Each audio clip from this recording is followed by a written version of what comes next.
Salut à toutes et à tous, mercredi 22 avril, marée haute ce matin, 6h06, basse tout à l'heure, midi 16, haute de nouveau ce soir vers 18h21, Coef 81. Ah, enfin un bon petit chantier, ça fait plaisir, hein. Il y en avait un petit peu marre là, des vagues parfaites tout le temps, avec des vents offshore et des journées idylliques.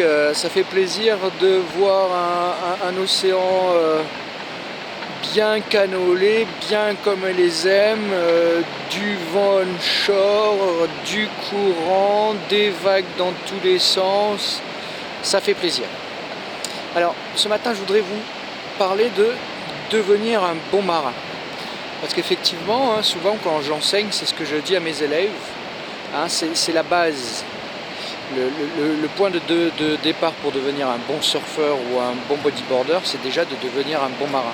Alors le bon marin, c'est quoi? C'est celui qui connaît bien l'océan, qui connaît les courants, qui sait naviguer.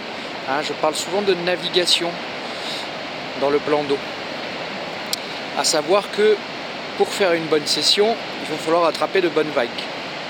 Et pour attraper de bonnes vagues, il va falloir avoir un bon placement. Et pour avoir un bon placement, il faut être un bon marin. C'est toute l'utilité de devenir un bon marin, de bien connaître le fonctionnement de l'océan. C'est d'avoir les bons placements en toutes circonstances. Et grâce à nos bons placements, d'arriver à attraper les bonnes vagues. C'est parce qu'on va attraper une bonne vague qu'on pourra avoir une bonne expression technique. Si j'attrape une vague pourrie, je pourrais rien faire dessus. Donc ce n'est qu'en attrapant les bonnes vagues que je pourrais avoir une expression technique intéressante. Et pour attraper les bonnes vagues, il faut devenir un bon marin, bien connaître l'océan, savoir se repérer, naviguer, jouer avec les courants. Et là où je veux en venir, c'est que tout ça on l'acquiert comment? Pas simplement en surfant les bonnes vagues tout le temps. C'est-à-dire que si on se contente de sortir quand les vagues sont belles et faciles, on ne développera jamais ces compétences qui nous conduisent à devenir un bon marin.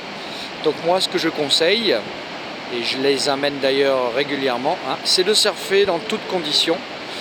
Et notamment dans ces conditions-là. Alors généralement ces conditions-là, on va plutôt se dire « Ah non, je vais rester à la maison, tranquille, je vais rester au chaud ». Non, il faut sortir, il faut y aller, notamment quand on a encore besoin de faire des progrès. On va sortir dans toutes conditions, se mettre en situation d'affronter les difficultés, d'affronter les passages de barre un peu difficiles, de gérer les courants, la force, la puissance. Alors évidemment, pour sortir un tel jour, il faut avoir déjà un certain nombre de compétences. Si on est débutant, peut-être qu'avec un prof, on pourra en faire près du bord. Mais aller au large de telles journées, il faut déjà savoir quand même un petit peu naviguer. Mais c'est en sortant justement régulièrement dans ce type de conditions que petit à petit, on va développer son sens marin. Et on va de plus en plus connaître le milieu, savoir se déplacer dans le milieu, se repérer, avoir les bonnes vagues, et on va développer comme ça son sens marin. Donc ça ne sera pas pour aujourd'hui, mais pour une prochaine fois, je vous invite à sortir également, quand vous en avez les compétences, dans des milieux un petit peu difficiles, pour vous mettre à l'épreuve et développer votre sens marin. Allez, sur ce, je vous souhaite une bonne journée et je vous dis à bientôt.